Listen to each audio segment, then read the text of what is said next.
Okay, that sounds great.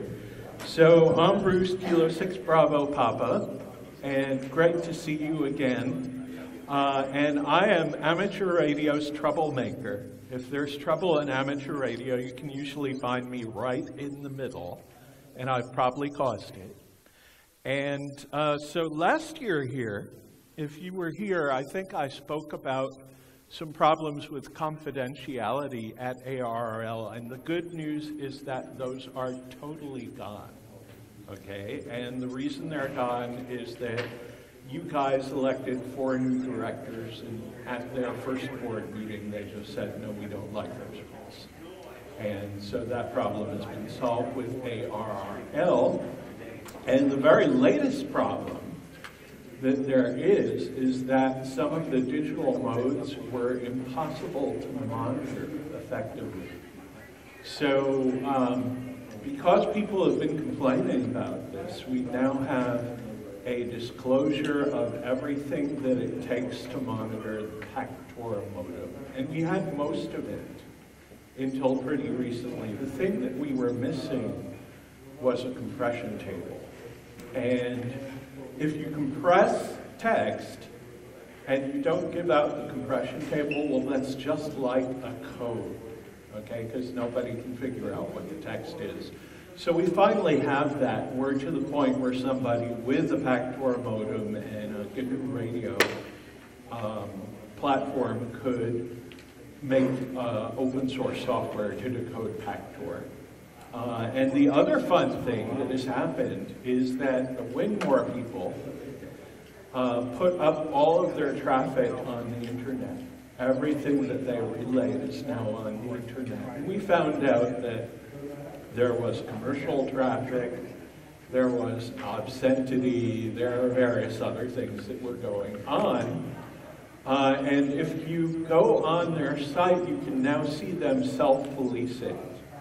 If you go on the Winmore site and you just set the filter for violation, the word violation, you'll see all of the messages that they're policing in their system. And they do copy the offending messages they do it.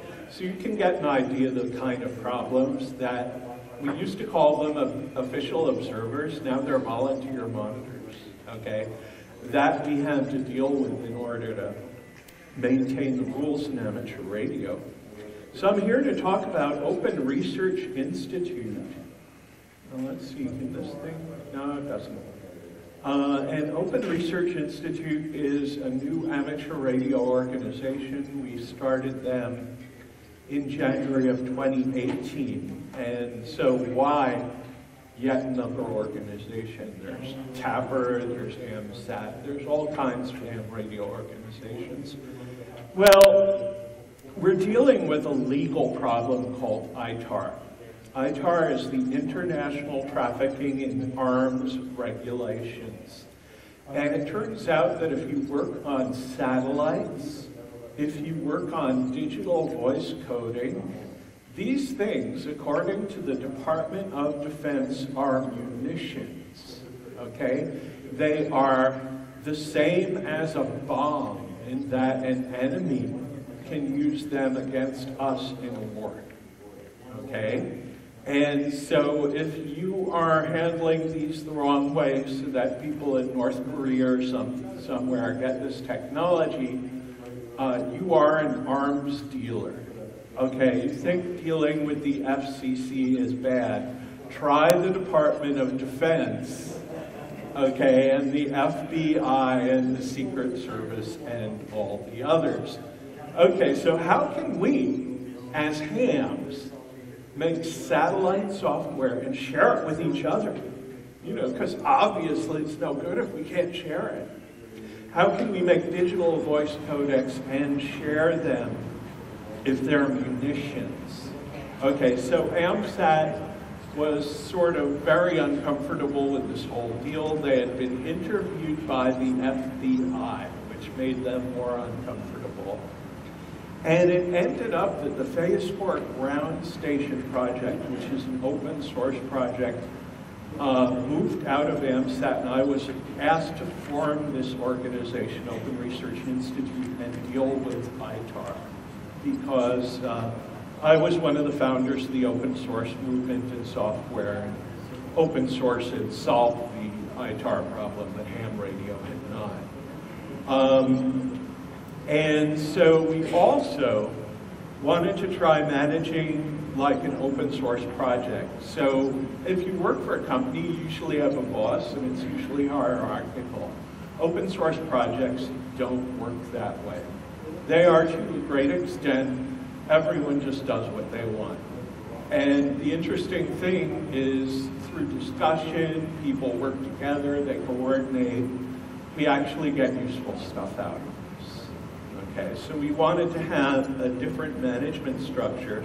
And the last thing is inclusiveness. Okay, if you look around, we're a bunch of fat old white guys. Okay? And that can be a problem because, first of all, we've got young people. We want them to feel included. We've got women. Okay, not very many women here. That is a mistake. That's an unfortunate thing about amateur radio. It's not a healthy organization when there's like 5% of women. Okay? So we wanted to deal with that. We also wanted to deal with people who are different. Okay, I'm from Berkeley. There are a lot of people who are different on my street. And if you get to know them, they're just like everybody else.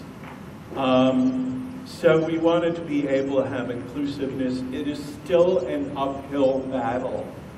You would think that something like having a woman chief engineer on a project would be easy. In 2019, it is not. Okay, it is the biggest problem that we have as an organization. We're an IRS-approved 501c3 nonprofit. So what that means is that if we're sponsoring a project, you can collect donations for that project. People who donate do not pay tax on that donation. They can write it off their income tax. If you want to be a 501c3, I can tell you how I did it, which was mostly paying someone to do the paperwork and do what they were doing. All these organizations told me how hard it was. It wasn't actually hard at all. The officers are myself, Michelle Thompson, who's the secretary and the major developer. Ben Hilburn is also the head of the new radio project. There is no formal membership. The board isn't elected. We're just, there until we die or something. Mainly that's for stability while the organization is building. And the board exists to run the organization. It doesn't do technical direction. So if you have a project that you would like to make open source, we're a great home for it. You should be talking with us. Also, look at our website. It's openresearch.institute. So the main project we're working on is the Phase 4 ground station. So this is a digital satellite communication system based on DVB-SX, okay?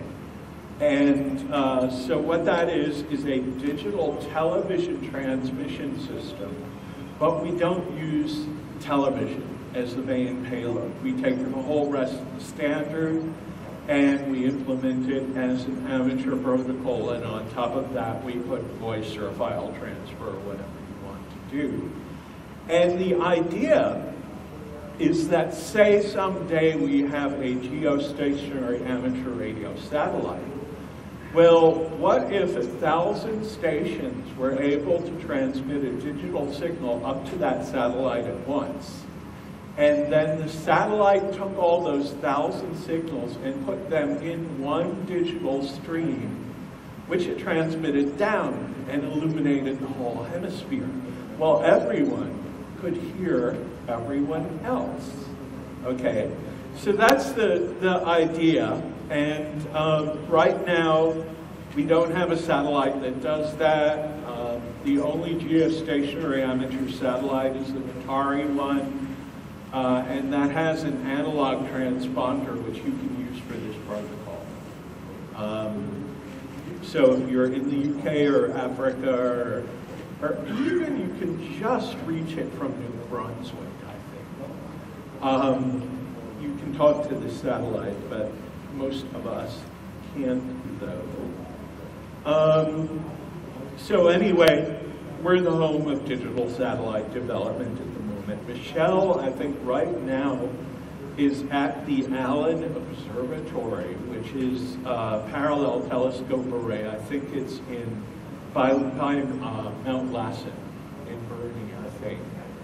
And they are working on the new radio for radio astronomy this week.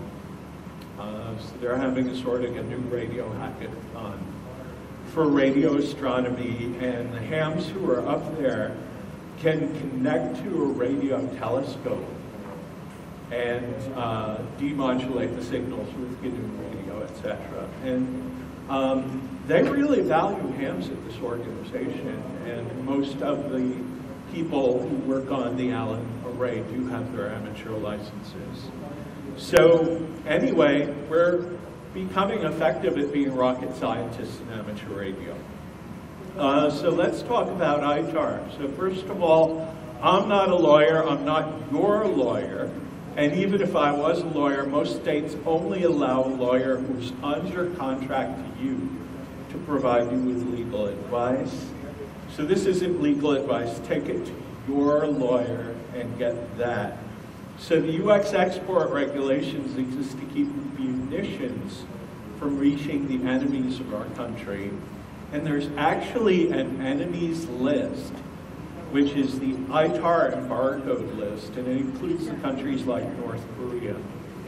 And munitions include not only the physical product, but the information needed to make them. So for example, if you have ground handling equipment for rockets, ground handling equipment is a munition, not just the rocket itself. So if you have satellite communications, the information on how to make satellite communications also a munition. So we have two laws that we deal with. ITAR is International Traffic in Arms Regulations. EAR is Export Administration Regulations. So ITAR is administered by the Department of Defense. EAR is administered by the Department of Commerce. Which one do you think is nicer? Okay, Department of Commerce wants you to do business and make money. Okay, Department of Defense is charged with defending the country. Okay, so the penalties are severe. They include imprisonment and financial forfeiture. The problem with ITAR is if you ask the Department of Defense, am I doing the right thing? They won't tell you. Okay? So you have to figure out if you're complying with the law by yourself. DOD does not answer questions responsibly. So the more dangerous technologies are under ITAR. The law is called ITAR 121. You can read it online. It is not something that only lawyers can understand. Most engineers can parse this law just fine. The restricted technologies are on the part listed as the International Munitions List. So every rocket is a missile, for example. And the problems with this are academic collaborators are forced into a secrecy model. And if you've been in academia, that's the exact wrong thing. You know, academics share their development. If you take federal grants, you're even more restricted than that. So many organizations are paralyzed with regard to ITAR due to the uncertainty regarding whether their activities are prescribed and the lack of cooperation from the Department of Defense in clarifying. And one of the things that happens is that U.S. space vendors must limit access to the technology by their foreign customers. So ITAR actually tends to push customers away from the U.S. launch business. But your most important tool here is to read the law. And if you read the law, you find out that there are actual carve-outs in ITAR for the public domain. And how did we get those? Well, you use the court to challenge the law. So it's expensive, it's sometimes effective against the United States government. In the case of defense law, court may be your only avenue. Congress may be ill-informed and unsympathetic, and Department of Defense is uncooperative. So we had suits by Daniel Berenstein. Is Phil still here? Why, Phil? Phil sued the government, and he's still alive. And as a result of that, in the Daniel Berenstein case, we got a carve-out in ITAR for the public domain. And we also had a recent case called Defense Distributed. Defense Distributed is very interesting. They wanted to make 3D printed guns and distribute the plans on the internet. Now, I'm not sure I really like the idea. I'm not so big a Second Amendment guy. But they won the case against the government. The plans for the guns are free speech. And this ended up helping us quite a bit. So as a result of these lawsuits, ITAR and EAR each have a carve-out for public knowledge that you can use. The text is different in each law. EAR explicitly considers information published on a website to be public knowledge. ITAR does not. Okay, ITAR has a list of 7 or 8 things, but you can contrive that publishing on a website works as well. Are we 5 minutes? Okay. ITAR considers information in libraries, scientific papers mailed to subscribers, but only a second-class mail. Okay? These things are all public knowledge. So the idea is, if we take all of our technology and we make it open source, we can avoid ITAR. But we have to be very careful in how we do it. It has to be open source from the moment that pen is put to paper. And it has to stay that way all through. So the effect is that ITAR and EAR both protect proprietary technology of companies and research institutions. And as long as it's not proprietary, as long as it's public knowledge, it's not subject to these 2 laws. So open source helps you here. Okay, and we need open source with a set of policies and processes.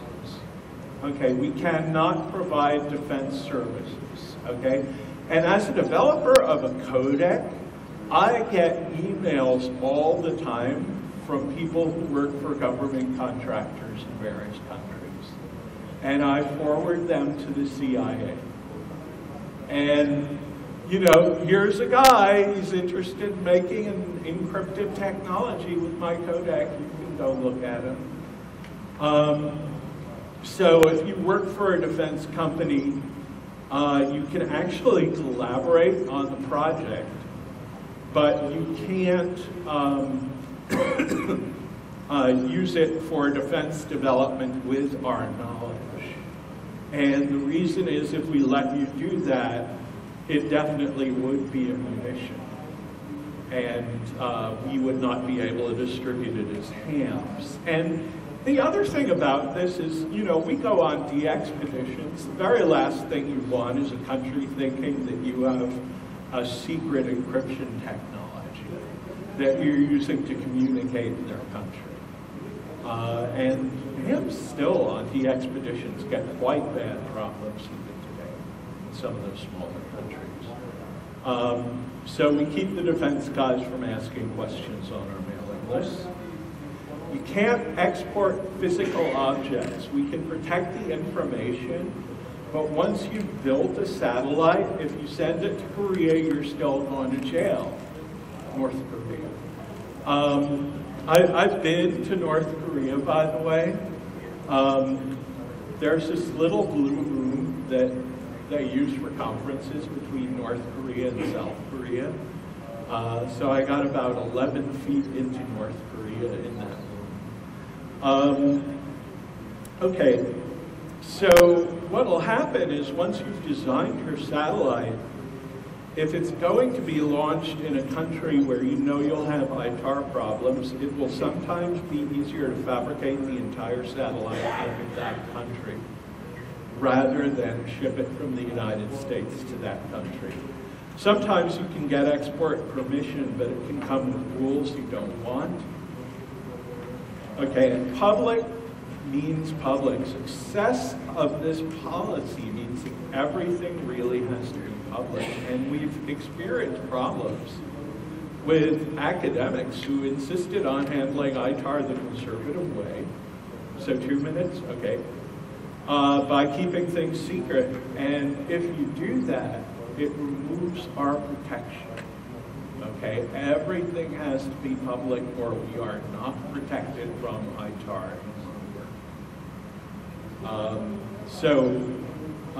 We had to tell that guy, no, you can't have stuff that's secret because it gets us in legal trouble. So the ultimate test is whether myself and the other 2 directors go to jail. I have repeatedly been to satellite conferences and put up signs and posters and talked about our policy in the face of the United States government. Some of them were NASA conferences at Goddard, etc. I've really gotten in the face of the government about this, and they just don't seem interested, which is a good thing. They've had multiple chances to object. So for our purposes, public means on a publicly accessible and well-publicized website with no access restrictions. All new programming and all documents have to go into a public repository like GitHub every day. All online discussions have to be in a publicly archived mailing list. And we record and publish major meetings and papers. And as long as we do that, we can keep pretty clear of ITAR.